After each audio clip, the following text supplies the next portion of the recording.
Hi guys, ಈಗ ಎಲ್ಲಪ್ಪ ಬಂದಿದ್ದೀವಿ ಅಂದರೆ ನಮ್ಮ ಫ್ರೆಂಡ್ ಅವರು ಇಂಗ್ಲೀಷ್ ಕುಕ್ಕುಂಬರ್ ತೋಟ ಮಾಡಿದ್ದಾರೆ. ಅದು ಹೇಗೆ ಮಾಡಿದ್ರು, ಯಾವ ಥರ ಮಾಡಿದ್ರು ಅಂತ ತಿಳ್ಕೊಳ್ಳೋಣ ಬನ್ನಿ. ನೋಡಿ, ಇವರೇ ಪುನೀತ್ ಅಂತ ನಮ್ಮ ಫ್ರೆಂಡ್ ಇವರು. ಇವ್ರನ್ನೇ ಕೇಳೋಣ ಬನ್ನಿ, ಯಾವ ಥರ ಮಾಡಿದ್ರು, ಹೇಗೆ ಮಾಡಿದ್ರು, ಸ್ವಲ್ಪ ಬೆಳೆ ಬಗ್ಗೆ ಮಾಹಿತಿ ಕೊಡಿ ಪುನೀತ್ ಅವರೇ. ನಮಸ್ತೆ ಎಲ್ಲರಿಗೂ. ಇವತ್ತು ನೀವು ಏನು ನೋಡ್ತಾ ಇದ್ದೀರಾ, ನಮ್ಮ ತೋಟ ಇದು ಬಂದ್ಬಿಟ್ಟು ಯುರೋಪಿಯನ್ ಕುಕುಂಬರ್ ಅಂತ. ನಮ್ಮ ರೈತರು ಇದನ್ನು ಇಂಗ್ಲೀಷ್ ಕುಕುಂಬರ್ ಅಂತಲೂ ಹೇಳ್ತಾರೆ. ನೋಡ್ಬೋದು, ಇವತ್ತು ನೀವು ನಮ್ಮ ತೋಟ ಎಲ್ಲ ನೋಡ್ಬೋದು.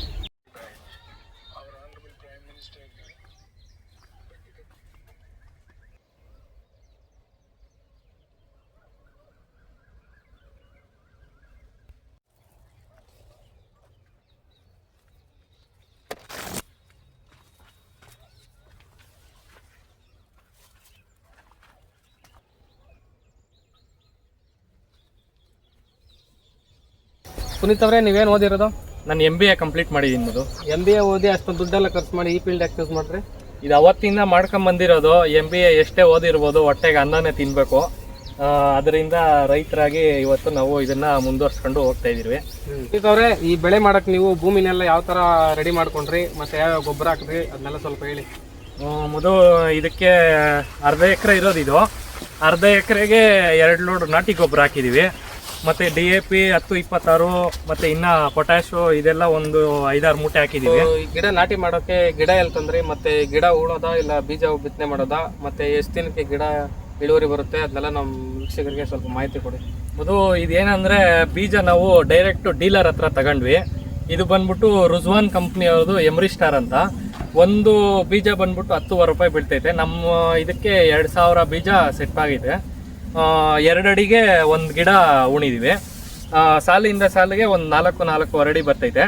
ಇದು ಬೀಜ ಉಣೋದಕ್ಕಿಂತ ನಾರು ಉಣಿದ್ರೆ ಒಳ್ಳೇದಂತ ನಾನು ಹೇಳ್ತೀನಿ. ಏನಕ್ಕಂದ್ರೆ ಇದು ಬೀಜ ಬಂದ್ಬಿಟ್ಟು ಜಾಸ್ತಿ ಸ್ವೀಟ್ ಇರ್ತೈತೆ. ಇರುವೆಗಳು ಮತ್ತು ಇಲಿಗಳು ಬೀಜನ ಎತ್ಕೊಂಡು ಹೋಗ್ಬಿಡ್ತವೆ.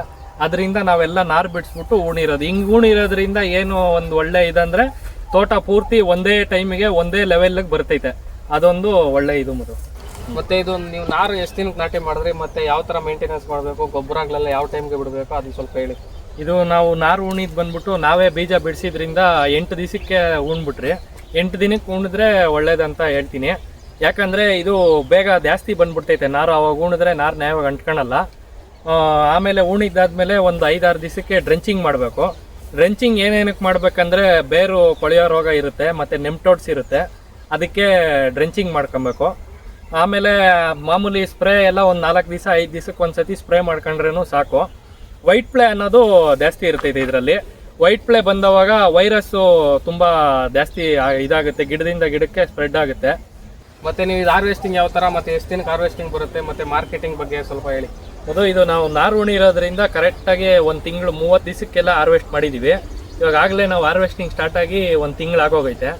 ಡೈಲಿ ಒಂದು 300 kg ಕಟ್ ಮಾಡ್ತಾ ಇದ್ದೀವಿ. ಮಾರ್ಕೆಟಿಂಗ್ ನಮಗೇನು ತೊಂದರೆ ಇಲ್ಲ.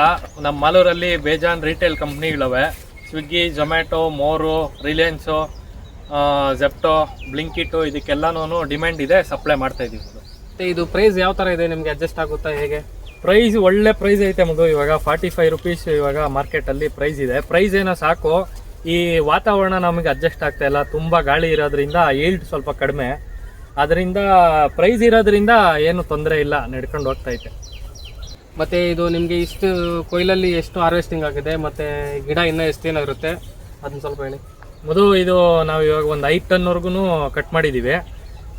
ಇನ್ನೂ ಇವಾಗ 1 ತಿಂಗಳಾಗೈತೆ. ಇನ್ನೂ ಒಂದು 2 ತಿಂಗಳು ಇರುತ್ತೆ ಆರಾಮಾಗಿ. ಆ್ಯಕ್ಚುಲಿ ಇದು ಬಂದ್ಬಿಟ್ಟು 90 ಡೇಸ್ ಕ್ರಾಪು. ಕರೆಕ್ಟಾಗಿ ಮೇಂಟೈನ್ ಮಾಡಿದ್ರೆ 120 ಡೇಸ್ವರೆಗೂ ಮೇಂಟೈನ್ ಮಾಡ್ಬೋದು. ನೀವು ಕಾಯಿ ಎಷ್ಟು ದಿನಕ್ಕೆ ಒಂದ್ಸಲ ಕಟ್ ಮಾಡ್ತೀರಾ? ಇದು ನಾವು ಡೈಲಿ ಕಟ್ ಮಾಡ್ತೀವಿ. ಡೈಲಿ ಯಾಕಪ್ಪ ಅಂದರೆ, ಇವಾಗ ಕಂಪ್ನಿಗಳು ಹಾಕೋದ್ರಿಂದ ಕಂಪ್ನಿ ಅವ್ರದ್ದೇ ಆದಂಥ ಒಂದೊಂದು ಸ್ಪೆಕ್ ಇದೆ. ಒಂದು 250 ಗ್ರಾಮಿಂದ 300 ಗ್ರಾಮ್ ಒಳಗಡೆನೆ ಅವ್ರು ಎತ್ಕೊಳ್ಳೋದು. ಅದರಿಂದ ನಾವು ಅವ್ರಿಗೆ ತಕ್ಕಂಗೆ ಕಟ್ ಮಾಡ್ತೀವಿ. ನಾರ್ಮಲ್ ಕುಕುಂಬರ್ಗೂ ಈ ಕುಕುಂಬರ್ಗೂ ಏನು ಡಿಫ್ರೆನ್ಸ್ ಇದೆ? ಡಿಫ್ರೆನ್ಸ್ ಬಂದ್ಬಿಟ್ಟು, ಅದು ಬಂದ್ಬಿಟ್ಟು ನಮ್ಮ ಇಂಡಿಯನ್ ವೆರೈಟಿ, ಇದು ಬಂದ್ಬಿಟ್ಟು ಫಾರಿನ್ ವೆರೈಟಿ, ಯುರೋಪಿಯನ್ ಅಂತ ಇದಿರೋದು. ಇದಕ್ಕೆ ಕಂಪೇರ್ ಮಾಡಿದ್ರೆ ಇದು ಸ್ವೀಟ್ ಜಾಸ್ತಿ ಇರುತ್ತೆ. ಇದು ಹಂಗೆ ಇದು ಮಾಡ್ಬೋದು. ಅದರಲ್ಲಾದರೆ ನಾವು ಇವಾಗ ಏನು ಕಟ್ ಮಾಡಿಬಿಟ್ಟು ಕಸರೆ ಎಲ್ಲ ತೆಗೆದು ತಿಂತೀವಿ. ಇದು ಹಂಗೇನಿಲ್ಲ, ಡೈರೆಕ್ಟ್ ಹಂಗೆ ಇದು ಮಾಡ್ಬೋದು. ಇಷ್ಟೇನು ತೋಟ ಮಾಡೋದು? ಇಷ್ಟೇ ಮಾಡೋದು. ನೀರು ಇಲ್ದಿರೋ ಕಾರಣಕ್ಕೆ ಇನ್ನೇನು ಮಾಡೋಕ್ಕಾಗಲ್ಲ. ನಾನು ಕಂಪ್ನಿನಲ್ಲಿ ವರ್ಕ್ ಮಾಡ್ತಾ ಇದ್ದೀನಿ. ಅವತ್ತಿಂದ ಮಾಡ್ಕೊಂಬಂದಿದ್ದೀರಿ ಅಂತ ಬಿಡಬಾರ್ದಂತ ಮಾಡ್ತಾ ಇದ್ದೀರಿ. ಅದೇನಿದ್ರು ಪಾರ್ಟ್ ಟೈಮೇ. ಯಾವತ್ತಿದ್ರೂ ಫುಲ್ ಟೈಮು ಇದನ್ನೇ ಮಾಡಬೇಕಂತ ಇದ್ದೀವಿ. ನಮ್ಮ ಕೋಲಾರ ಡಿಸ್ಟಿಕ್ಕಲ್ಲಿ ಏನಂದರೆ ಇವತ್ತು ನೀರಿಲ್ಲ. ಇವಾಗ ನಿನಗೂ ಗೊತ್ತಿರಂಗೆ ಇವಾಗ ನಮ್ಮ ಜೊತೆಯಲ್ಲಿರೋ ಹುಡುಗರು ಎಲ್ಲರೂ ವರ್ಕ್ ಮಾಡ್ಕೊಂಡೆ ಎಲ್ಲ ವ್ಯವಸಾಯನ ನೋಡ್ತಾವ್ರೆ. ಒಂದು ಬೆಳೆಗೆ ಇವತ್ತು ನಾವು ಏನಿಲ್ಲ ಅಂದ್ರೂ ಒಂದು 5-6 ಲಕ್ಷ ಬಂಡವಾಳ ಹಾಕೋ ಕೆಪಾಸಿಟಿ ಐತೆ. ನೀರು ಇಲ್ದಿರೋ ಕಾರಣ ಒಂದು ಕೆಲ್ಸಕ್ಕೆ ಹೋಗ್ತಾ ಪರಿಸ್ಥಿತಿ ಬಂದೈತೆ. ನಮ್ಮ ಯೂತ್ಸ್ಗೆ ಏನಾದರೂ ನಿಮ್ಮ ಕಡೆಯಿಂದ ಮಾಹಿತಿ ಕೊಡೋದಿದ್ರೆ ಕೊಡಿ. ವರ್ಕ್ ಮಾಡಬೇಡಿ ಅಂತ ನಾವು ಹೇಳೋಕ್ಕಾಗಲ್ಲ. ಆದಷ್ಟು ಕೃಷಿ ಕಡೆ ಸ್ವಲ್ಪ ಗಮನ ಕೊಡಿ. ಯಾವತ್ತಿದ್ರೂ ವ್ಯವಸಾಯ ಒಂದಲ್ಲ ಒಂದಿನ ಕೈ ಹಿಡಿತಕ್ಕಂಥದ್ದು ವ್ಯವಸಾಯನೇ. ಇವತ್ತು ಬಂದು ತುಂಬ ಕಂಪ್ನಿಗಳಲ್ಲಿ ಕೆಲಸ ಹೋಗೈತೆ ಅಂತ ನಾವು ಮನೇಲಿ ಕೂತ್ಕೊಳಕ್ಕಾಗಲ್ಲ. ಇದಾದರೂ ವ್ಯವಸಾಯನಾದರೂ ಗೊತ್ತಿದ್ರೆ ಇವತ್ತು ಎಲ್ಲರಿಗೂ ಜಮೀನು ಐತೆ. ಜಮೀನು ಇದ್ದವಾಗ ನಾವು ವ್ಯವಸಾಯನಾದರೂ ಕಂಟಿನ್ಯೂ ಮಾಡ್ಬೋದು.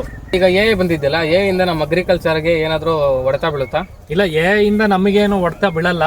ಯಾವತ್ತಿದ್ರೂ ರೈತರೇ ಬೆಳಿಬೇಕು, ಬೆಳೆಯೋಕ್ಕಾಗಲ್ಲ. ಸ್ವಲ್ಪ ಅದರಿಂದ ನಮಗೂ ಸ್ವಲ್ಪ ಅನುಕೂಲ ಇದೆ. ಏನಂದರೆ ಕೆಲವೊಂದು ಪ್ರಾಡಕ್ಟ್ಸು ಅದೆಲ್ಲ ನಮಗೆ ತುಂಬ ಅನುಕೂಲ ಆಗ್ತಾ ಇದೆ. ಬಂದ್ರೂ ವ್ಯವಸಾಯ ನಾವೇ ಮಾಡಬೇಕು.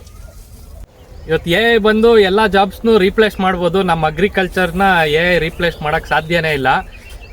ಇವತ್ತು ಏನೇ ಆಗಿರ್ಬೋದು, ತರಕಾರಿ ಆಗಿರ್ಬೋದು, ರಾಗಿ, ಅಕ್ಕಿ ಇದೆಲ್ಲ ಬೆಳೆಯೋಕ್ಕಾಗುತ್ತಾ? ಆಗೋದೇ ಇಲ್ಲ. ಯಾವತ್ತಿದ್ರೂ ಕೃಷಿ ಅವಾಗಿಂದ ಆ ಕಾಲದಿಂದ ಏನು ಬಂದಿದೆಯೋ ಹಂಗೆ ಇವತ್ತು ನಡ್ಕೊಂಡು ಹೋಗ್ತಾ ಇದೆ. ಈಗಿನ ಕಾಲದಲ್ಲಿ ಏನು ಫೋನ್ ಇಲ್ಲ ಅಂದ್ರೂ ಬದುಕ್ಬೋದು, ಇನ್ನೊಂದು ಇಲ್ಲ ಅಂದ್ರೂ ಬದುಕ್ಬೋದು. ಆದರೆ ನಾವು ಬೆಳೆಯೋ ತರಕಾರಿ, ಅಕ್ಕಿ, ರಾಗಿ ಇದೆಲ್ಲ ಇಲ್ಲ ಅಂದರೆ ಬದುಕಕ್ಕೆ ಸಾಧ್ಯನೇ ಇಲ್ಲ.